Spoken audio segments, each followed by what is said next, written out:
इस वक्त की बड़ी खबर से सीधे आपको रूबरू करा देते हैं। मैं आपके साथ अंकित मिश्रा और आप देख रहे हैं टीवी 27 न्यूज। इस वक्त बड़ी खबर शहबाज शरीफ को लेकर के निकल कर आ रही है। 24वें प्रधानमंत्री बनने जा रहे हैं शहबाज शरीफ। पाक के दूसरी बार पीएम बनेंगे और सरकार बनाने के लिए पीएमएल-एन और पीपीपी ने गठबंधन कर लिया है। पीटीआई समर्थक को 52 सांसदों ने वोट किया था। पीटीआई समर्थक उमर अयूब को मिला है 92 सांसदों का मत। तो 92 सांसदों का मत मिल गया है, इन्हें वोट किया गया है सरकार बनाने के लिए। पीएमएल-एन और पीपीपी ने गठबंधन कर लिया है। तो वहीं पाकिस्तान तहरीक-ए-इंसाफ समर्थकों को 92 सांसदों ने वोट किया है। तस्वीरें आपको दिखा रहे हैं। पीटीआई समर्थक उमर अयूब को मिला है 92 सांसदों का मत। शहबाज शरीफ पाक के 24वें प्रधानमंत्री बनने जा रहे हैं।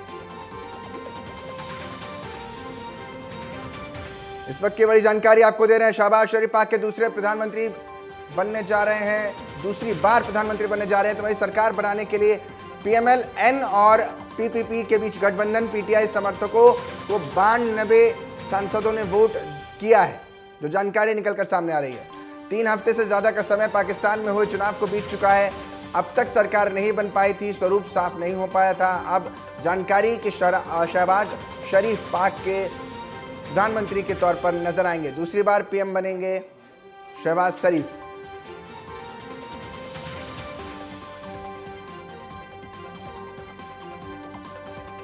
ये बड़ी जानकारी आपको दे रहे हैं।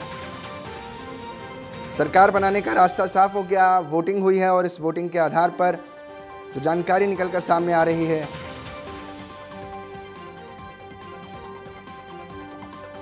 शहबाज शरीफ के हाथों होगी पाकिस्तान की सत्ता।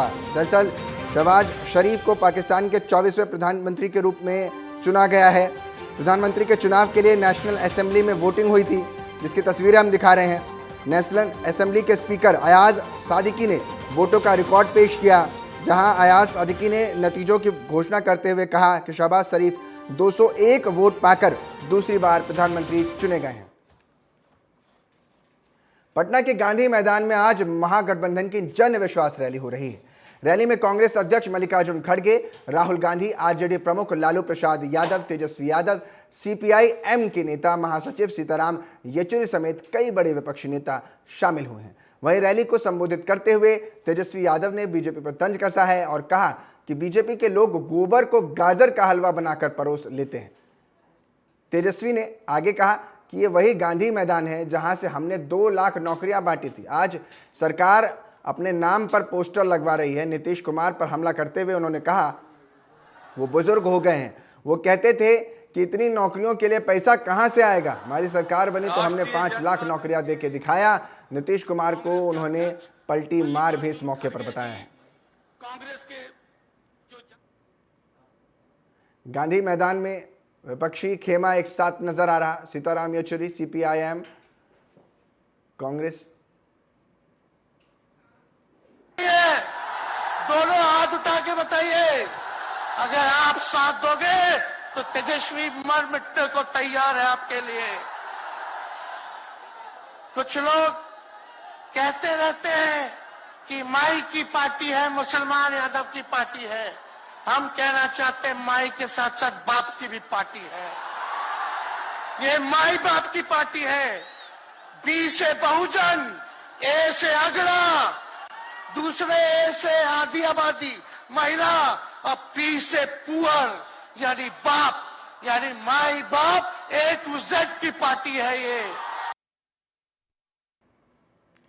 तो देखिए, तस्वीरें आपको दिखा रहे हैं। तेजस्वी यादव को आप सुन रहे थे और इन तस्वीरों में वो चीज़ नज़र आती है, जैसे सीताराम येचुरी, आप सीपीआई-एम के लीडर को देख रहे हैं, मल्लिकार्जुन खड़गे को देख रहे हैं। एक जगह गठबंधन की सरकार में यानी आईएनडीआई है, गठबंधन में शामिल है, लेकिन वहीं केरल में इसको लेकर के चर्चाएं अलग माहौल में नज़र आती हैं। साथ ही आपको तेजस्वी यादव क्या हमने वक्तव्य सुनाया और तस्वीरों में आपको मल्लिकार्जुन खड़गे, सीपीआई-एम लीडर सीताराम येचुरी, राहुल गांधी, लालू प्रसाद यादव, तेजस्वी यादव, ये तमाम शरीके नेता बिहार के पटना में आज पूरा गांधी मैदान लोगों के, दर्शकों से पटा हुआ नजर आ रहा है।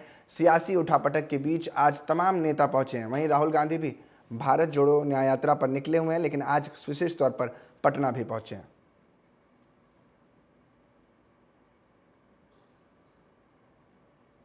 मेरी सहयोगी ज़्यादा जानकारी के साथ आयुषी फोन लाइन पर जुड़ गई हैं। आयुषी, पटना में ये महाकुंभ लगा हुआ है, तमाम नेता आज पहुंच चुके हैं। इस हर राजनीतिक कुंभ में हर कोई डुबकी लगा लेना चाहता है। कैसे आप इसको देख रहे हैं? कैसे बीजेपी के रथ को यहाँ पटना में रोकने की तैयारी है? जी बिल्कुल अंकित, जिस तरीके से आज पटना में इस महा रैली का आयोजन किया गया है और इस रैली का नाम जन विश्वास यात्रा रखा गया है, जिसमें विपक्ष के वो तमाम बड़े चेहरे एक मंच पर नजर आए और कहीं ना कहीं जो विपक्षी ताकत है उसको उन्होंने वहां पे प्रदर्शित किया। और साथ में उनका जिस तरीके से, चाहे वो तेजस्वी यादव हो, सीताराम येचुरी हो और जो तमाम बड़े लीडर्स हो, चाहे वो अखिलेश यादव हो, सबने मोदी सरकार और नीतीश कुमार की सरकार पर सीधे तौर पर निशाना साधा। और जिस तरीके से खास तौर पर तेजस्वी यादव का जो भाषण है वो काफी लोग सुन रहे हैं और लोग कनेक्ट कर पा रहे हैं, क्योंकि देखा जाए तो तेजस्वी यादव ने कहा कि हमने सरकार में रहते हुए शिक्षा मित्रों, आंगनबाड़ी कार्यकर्ताओं का मानदेय दोगुना किया है। तो कहीं ना कहीं वो अपने काम को भी गिना रहे हैं कि उन्होंने सरकार में रहते हुए कितना काम किया है, और साथ में अपने चाचा को पलटू बताते हुए कहा कि वो फिर से पलट गए लेकिन जहां रहे वहां खुश रहे। तो साफ तौर पे जो आज एक मंच पर, चाहे लालू प्रसाद यादव हो, राहुल गांधी हो, मल्लिकार्जुन खड़गे हो, अखिलेश यादव हो, तो कहीं ना कहीं इन लोगों ने जिस तरीके से आज पटना में इस महारैली का आयोजन किया है, ये काफी ऐसा संदेश दे रहा है कि जहां पे ये देख सकते हैं लोग कि जन विश्वास रैली में जनता का कितना सहयोग है। पटना के गांधी मैदान में इस रैली का आयोजन किया गया और गांधी मैदान पूरा पटा हुआ है लोगों से। जो लोगों का भीड़ नजर आ रहा है उससे दिख रहा है कि लोग कितना समर्थन दे रहे हैं इस रैली को, और किस तरीके से दूसरे विकल्प के तौर पर इंडिया गठबंधन उभर कर सामने आ रही है। और इस बैठक के एक और मायने निकलते हैं कि जब इंडिया अलायंस की पहली बैठक हुई थी तो वो पटना में हुई थी। वो नीतीश कुमार उस पूरे इंडिया अलायंस के सूत्रधार थे, और उसके बावजूद इस बार जब महारैली, इंडिया अलायंस की पहली महारैली पटना में आयोजन की गई है, इसमें नीतीश कुमार इनके साथ नहीं, इनके विपक्ष में खड़े हैं। तो साफ तौर पे एक मैसेज इंडिया अलायंस देना चाहती है कि इंडिया अलायंस मतलब नीतीश कुमार नहीं है, इंडिया अलायंस मतलब वो तमाम हैं जो एक मंच पर। आयुषी, मैं तो तस्वीरें दिखा रहा हूं दर्शकों को जहां पे सीपीआई चीफ डी राजा और सीपीआई-एम के नेता सीताराम येचुरी एक साथ बैठे हुए हैं। कभी भी ये एक साथ नहीं बैठे होते और कांग्रेस भी इसमें नजर आ रही है। तो कम से कम सामाजिक तौर पर एक जो मुद्दा कहीं ना कहीं बीजेपी के खिलाफ दिख रहा है, उसमें तो एकजुटता इस मंच पर नजर आ ही रही है। मन मिले ना मिले, लेकिन कम से कम राजनीतिक मंच एक साथ एक मिल चुके हैं। बिल्कुल सही कहा आपने अंकित। जिस तरीके से जब इंडिया अलायंस का गठन चल रहा था तो उस वक्त बार बार ये सवाल उठ रहे थे कि क्या आप गठबंधन तो कर रहे हैं लेकिन मन कैसे मिलेंगे, दिल कैसे मिलेंगे। और आखिरकार चुनाव इतना करीब आ गया है और अब जाकर जो चेहरे नजर आ रहे हैं आज पटना के गांधी मैदान में, वो तमाम बड़े चेहरे जो कल तक एक साथ कभी चुनाव नहीं लड़ना पसंद करते थे, जो हर वक्त एक दूसरे के खिलाफ रहते थे, आज अगर वो तमाम चेहरे एक साथ एक मंच पर हैं तो यही संदेश देना चाहते हैं कि मन भी मिल गए, दल भी मिल गए और दिल भी मिल गए। तो साफ तौर पे ये जो संदेश है ये कहीं ना कहीं सरकार के लिए भी है, भाजपा सरकार के लिए भी है, एनडीए के लिए भी है, और साथ में जो अभी हाल में ही बिहार में समीकरण चेंज हुआ है और नीतीश कुमार ने जिस तरीके से पाला बदला है, उनके लिए भी एक बड़ा संदेश। बिल्कुल आयुषी, ये बड़ा संदेश देने की जिक्र आप कर रही हैं और बारीक जानकारी आप दे रही थी। बहुत बहुत शुक्रिया आयुषी तमाम जानकारी देने के लिए। ग्रेटर नोएडा के ब्लू सफायर मॉल में बड़ा हादसा हो गया है। मॉल में निर्माणाधीन काम के दौरान लिफ्ट के गिरने से काम कर रहे 2 मजदूरों की मौत हो गई है। हादसे की सूचना मिलने पर पुलिस मौके पर पहुंची है और मामले की जांच में शुरू कर दी है और लगातार जांच भी करे। तस्वीर आपको, इस हादसे में 2 मजदूरों की मौत हो गई है। जहां ये काम चल रहा था निर्माणाधीन इमारत में ये हादसा हुआ है।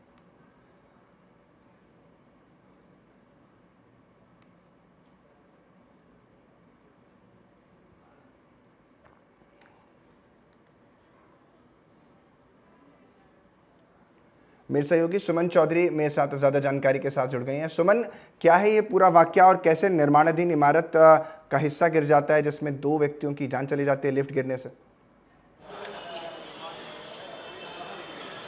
बिल्कुल, देखिए अंकित, ये ब्लू सफायर का मामला है। अभी एक के दो के बीच की ये पूरी घटना है, जहां पर ये मौत का मंजर यहां पर देखा गया। ठीक सामने आप मेरे देख रहे हैं। अभी हालांकि यहां से साफ सफाई कर दी गई है, क्योंकि फोरेंसिक की टीम आई थी और तमाम पुलिस फोर्स यहाँ पर मौजूद थी। लेकिन अब यहाँ पर एक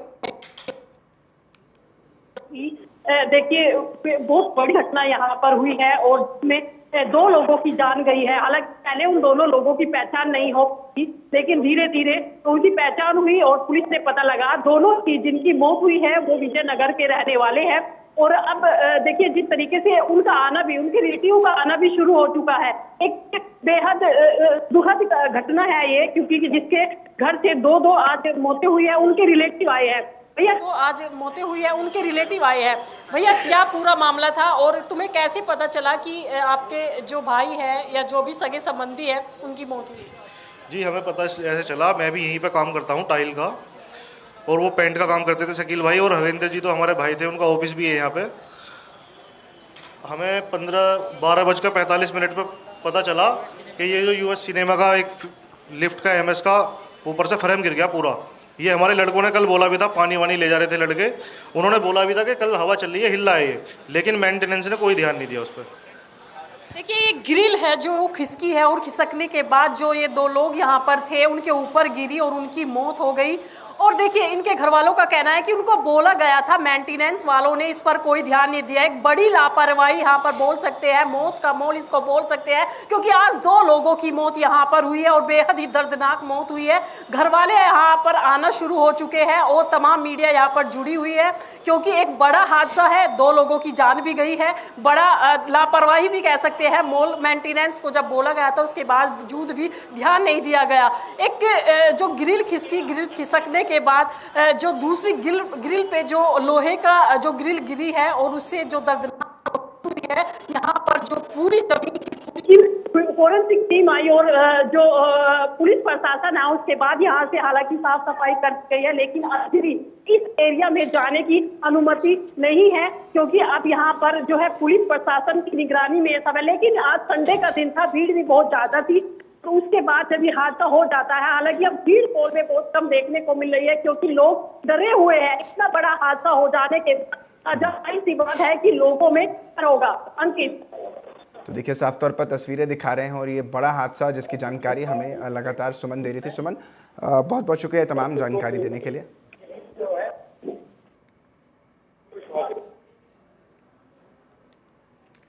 इधर राहुल गांधी की भारत जोड़ो यात्रा आज ग्वालियर पहुंची है, जहां उन्होंने पूर्व सैनिकों और भावी अग्निवीरों से मुलाकात की। 200 से ज़्यादा अग्निवीर और पूर्व सैनिकों से राहुल गांधी ने संवाद किया। इस मौके पर उन्होंने कहा कि वो इस योजना का शुरुआत से विरोध कर रहे थे। आज इसकी खामियों पर चंबल के अग्निवीर युवाओं से बात भी की। इस योजना में कई खामियां हैं। इस दौरान पूर्व मेजर जनरल श्याम श्रीवास्तव का कहना है कि शुरू से ही इस योजना के विरोध में हम रहे हैं। उन्होंने राहुल गांधी से मांग की कि सेना में भर्ती के लिए एक फौज खड़ी करे। राहुल गांधी का ये कार्यक्रम युवक कांग्रेस के राष्ट्रीय सचिव मितेंद्र सिंह ने आयोजित किया था। इस मौके पर मितेंद्र ने कहा कि आने वाले लोकसभा चुनाव के दौरान इस योजना के विरोध करने के लिए घर घर वो जाएंगे।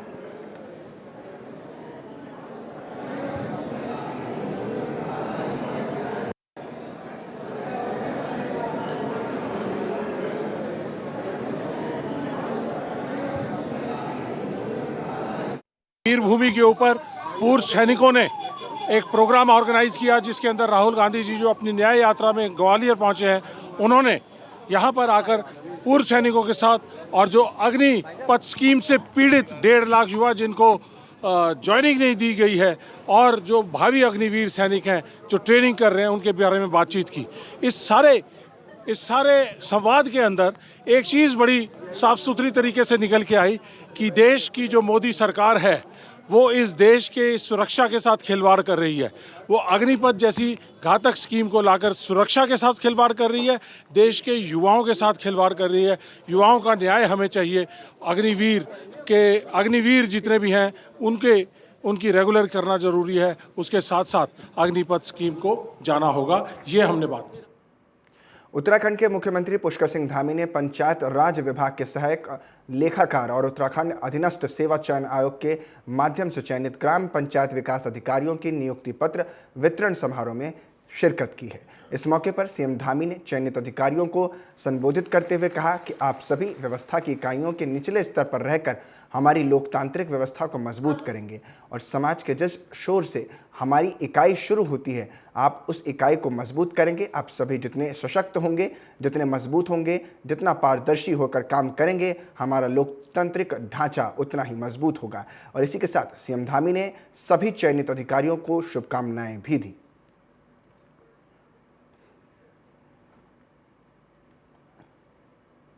दिल्ली में मुख्यमंत्री मनोहर लाल की अध्यक्षता में भारतीय पुरातत्विक विभाग हरियाणा सरकार के बीच एमओयू साइन हुआ है। वहीं बताया जा रहा है कि एमओयू के तहत हिसार के पास ऐतिहासिक स्थल आग्रोहा की पुरातात्विक खुदाई की जाएगी। आपको बता दें कि पहले चरण में जीपीआर सर्वेक्षण और बाद में स्थल का उत्खनन किया जाएगा। और इसी बीच विधानसभा स्पीकर ज्ञानचंद गुप्ता, कैबिनेट मंत्री कमल गुप्ता इनके साथ मौजूद रहे। वहीं मुख्यमंत्री मनोहर लाल ने हरियाणा भवन में भारतीय पुरातत्व सर्वेक्षण और हरियाणा के पुरातत्व और संग्रहालय विभाग के बीच समझौता ज्ञापन पर हस्ताक्षर भी इस मौके पर किए हैं। क्योंकि हम जानते हैं कि मानव यात्रा आदिकाल में कब शुरू हुई, इसका कोई बहुत बड़ा उल्लेख तो नहीं है, लेकिन उस मानव यात्रा में, उस विकास यात्रा में बहुत सी ऐसी घटनाएं शुरू हुई। मनुष्य के बारे में कहा जाता है वो तो शायद जंगल का एक ऐसा प्राणी था जिसको कुछ समझ होती नहीं थी। धीरे धीरे उसका विकास हुआ। उस विकास में फिर कुछ उसका रहन सहन, उसका खान पान, उसकी वेशभूषा, फिर संस्कृति, सांस्कृतिक पहचान, ये चीजें लगातार शुरू हुई। अभी कोई लाख वर्ष कहता है, कोई 2 लाख वर्ष कहता है, कोई 1000 वर्ष कहता है, 10,000 वर्ष, जितना भी कहेंगे, लेकिन इन सब की पहचान के लिए उस समय प्राचीन समय में जो कुछ विकास हमारा हुआ, संस्कृतियों का हुआ, रहन सहन का हुआ, सभ्यता का हुआ, वो बीच बीच में लोप होता रहा। ऐसी पद्धति उस समय नहीं थी कि उस ज्ञान को लिखित रूप में आगे बढ़ाया जा सके। कभी सुनते सुनते, यानी श्रवण की ताकत से श्रुतियां जो है आगे बढ़ती रही। अगली पीढ़ी को कुछ बता रहे हैं, वो अगली पीढ़ी को बता रहा है, आगे पीढ़ी को बता रहे हैं। बाद में एक समय ऐसा आया कि लेखन का काम शुरू हुआ, फिर लिखित में चीजें शुरू हुई। लिखित में शुरू हुई तब कुछ प्रमाण मिलने लगे कि किस अवसर में किस समय की एक गति है। आगामी लोकसभा चुनाव को लेकर बीजेपी ने तैयारियां शुरू कर दी है। और आपको बता दें कि उत्तराखंड की 5 में से 3 सीटों पर प्रत्याशियों की घोषणा भी कल हो चुकी है। प्रदेश अध्यक्ष महेंद्र भट्ट ने कार्यक्रम की जानकारी देते हुए बताया कि आगामी 4 और 5 मार्च को हरिद्वार लोकसभा में अभ्यर्थी सम्मेलन के 2 कार्यक्रमों का आयोजन किया जाएगा। और इस कार्यक्रम में प्रदेश अध्यक्ष महेंद्र और सीएम पुष्कर सिंह धामी भी शिरकत करते नजर आएंगे। मुख्यमंत्री जी का प्रवास अभी 2 दिन का बना है। लाभार्थी सम्मान समारोह हमारे कार्यकर्ताओं द्वारा कुछ चुनिंदा लाभार्थियों को हम लोग सम्मानित करने का कार्यक्रम करेंगे। 4 तारीख को हमारा संगठनात्मक जिला है लोकसभा हरिद्वार के 2 जिले, एक हरिद्वार जिला, एक रुड़की जिला। हरिद्वार जिले की सभी विधानसभाओं का बूथ के पन्ना प्रमुख से लेकर सुपर कार्यकर्ताओं का बड़ा सम्मेलन हम लक्सर में करेंगे और रुड़की के सभी विधानसभा का हम मंगलौर में कार्यक्रम करेंगे। लोकसभा चुनाव 2024 के लिए बीजेपी के उम्मीदवारों की पहली सूची पर कांग्रेस नेता संदीप दीक्षित ने कहा है कि इस सरकार ने हमारी संसदीय परंपराओं को पूरी तरह से नष्ट कर दिया। देश में पहली बार ऐसा देखने को मिल रहा है जहां सांसद पार्टी के नहीं बल्कि अपने प्रधानमंत्री के भक्त बन गए हैं। जाने उनके लिए जो अच्छा होता होगा, लेकिन भारतीय जनता पार्टी में सांसदों का कोई मतलब नहीं है। वहां एक ही व्यक्ति का राज है, एक ही व्यक्ति सब कुछ करता है। सांसद तो केवल अंगूठा लगाने छाप के लोग हैं, जाएं बटन दबाएं और अपने उनको घर मिले हुए वो अपनी सुविधा जो है उसके साथ घूमें। ये ऐसी सरकार रही है जिसने भारतीय जो हमारी संसदीय परंपराएं हैं उसको बिल्कुल खत्म कर दिया है। ना वो कोई बात उठाते हैं, ना जनता की बात वहां रखते हैं। और पहली बार ऐसा हुआ कि सांसद जो है सिर्फ अपनी पार्टी के ही नहीं बल्कि अपने प्रधानमंत्री के भक्त बन के रह गए, तो वो किसी को भी टिकट दें उसका कोई अर्थ नहीं रह गया है। जाने उनके लिए जो अच्छा हो। एक्टर पवन सिंह ने चुनाव लड़ने से इनकार कर दिया है। भोजपुरी एक्टर है पवन सिंह और आसनसोल से बीजेपी ने उन्हें टिकट दिया था। ट्वीट कर यानी सोशल मीडिया प्लेटफॉर्म एक्स पर उन्होंने ये जानकारी दी है और बीजेपी का आभार जताया है। आसनसोल वो जगह है जहां से शत्रुघ्न सिन्हा लड़े हैं 2022 में और उससे पहले 2019 में बीजेपी से ये सीट पहले बीजेपी के हाथ में थी और उसके बाद ये सीट चली गई थी टीएमसी के हाथ में। और ये ट्वीट कर उन्होंने जानकारी दी है। पवन सिंह की बात देखिए, तस्वीर आपको दिखा रहे हैं वो ट्वीट जहां लिखा हुआ है, भारतीय जनता पार्टी के शीर्ष नेतृत्व को दिल से आभार प्रकट करता हूं। पार्टी ने मुझ पर विश्वास करके आसनसोल का उम्मीदवार घोषित किया, लेकिन किसी कारणवश मैं आसनसोल से चुनाव नहीं लड़ पाऊंगा। ये जानकारी उन्होंने दी और खुद इसमें बीजेपी अध्यक्ष को आभार भी इसमें व्यक्त करते हुए वो नजर आए हैं। आसनसोल से इन्हें टिकट मिला था और कल सोशल मीडिया पर इनका वीडियो भी वायरल हो रहा था जब अपनी खुशी इजहार कर रहे थे। 24 घंटे भी नहीं बीते कि उससे पहले ही इन्होंने आसनसोल से ना लड़ने की घोषणा कर दी है। 2019 में ये सीट बाबुल सुप्रियो के जीत करके लोग बीजेपी के लिए लाए थे। उसके बाद जब वो टीएमसी में शामिल हो गए थे इस्तीफा दे करके, 2022 में उपचुनाव हुआ जहां शत्रुघ्न सिन्हा इस सीट से इस वक्त मौजूदा स्थिति में 3 लाख वोटों के बड़े अंतर से उन्होंने बीजेपी के अग्निमित्रा पॉल को हरा करके सांसद हैं और अब इस पे चुनाव होना है। और इस लोकसभा को लेकर के कहा यह जाता है झारखंड के करीब से लगता हुआ आसनसोल का इलाका है, पश्चिम बंगाल का, और बिहारी जो वहाँ पर वोट बैंक है वो ज़्यादा है। तो ऐसे में बीजेपी ने उनको वहाँ उतारा था, लेकिन इन्हें लग रहा था, ऐसा जो सूत्र बताते हैं कि पवन सिंह के जो समर्थक है वो सोच रहे थे कि वो आरा से लड़ेंगे, लेकिन इन सब के बीच पवन सिंह का ये ट्वीट सामने आ गया जिसमें उन्होंने आसनसोल से ना लड़ने की अपनी इच्छा व्यक्त कर दिया। आगामी लोकसभा चुनाव के लिए दक्षिणी दिल्ली संसदीय क्षेत्र से रामवीर सिंह विदोड़ी को उम्मीदवार बनाया गया है। अपनी उम्मीदवारी पर रामवीर सिंह विदोड़ी ने पीएम मोदी, पार्टी के राष्ट्रीय अध्यक्ष जेपी नड्डा, केंद्रीय गृह मंत्री अमित शाह का आभार जताया। उन्होंने कहा कि मुझ पर भरोसा करने के लिए मैं प्रधानमंत्री मोदी और शीर्ष नेतृत्व का बहुत आभार व्यक्त करता हूं। साथ ही उन्होंने कहा कि दक्षिणी दिल्ली से भाजपा के लोकसभा उम्मीदवार होने के साथ साथ मैं ये विश्वास दिलाता हूं कि बीजेपी दिल्ली की सभी 7 सीटों पर भाजपा उम्मीदवार भारी मतों से जीतेंगे।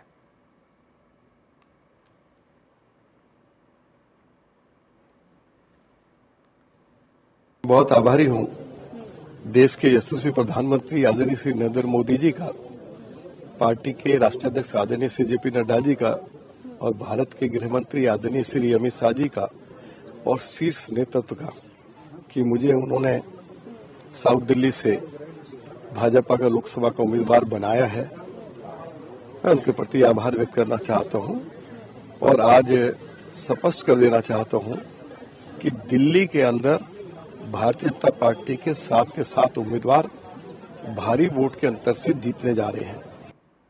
महाराष्ट्र में वंचित बहुजन अघाड़ी को महाविकास अघाड़ी और इंडिया गठबंधन में शामिल हो या नहीं, इसको लेकर राजनीति में चर्चा हो रही है। वहीं वंचित बहुजन अघाड़ी के अध्यक्ष प्रकाश अंबेडकर का बड़ा बयान इस पर सामने आ गया है। प्रकाश अंबेडकर ने अपने बयान से ये बात साफ कर दी है कि महाविकास अघाड़ी को एक झटका लगने वाला है। प्रकाश अंबेडकर ने कहा कि अभी तक महाविकास अघाड़ी से गठबंधन नहीं हुआ है। उन्होंने आगे कहा कि महाविकास अघाड़ी के लोग अगर किसी कार्यक्रम या सभा के लिए बुलाएं तो वंचित बहुजन अघाड़ी के कार्यकर्ता नहीं जाएं।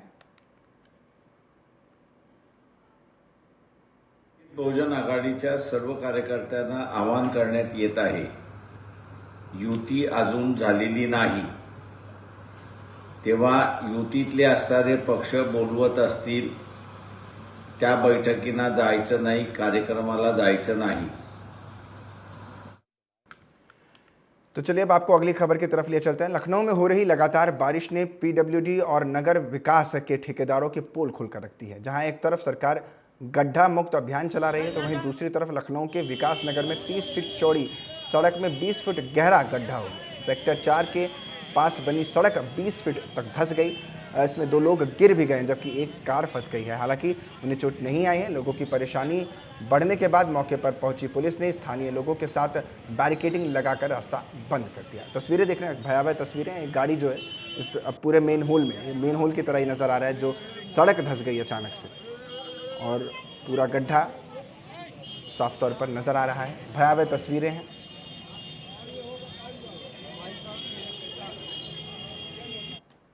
फिलहाल के लिए इस बुलेटिन में इतने, बाकी आप बने रहे हमारे साथ देखते रहिए TV27 न्यूज़।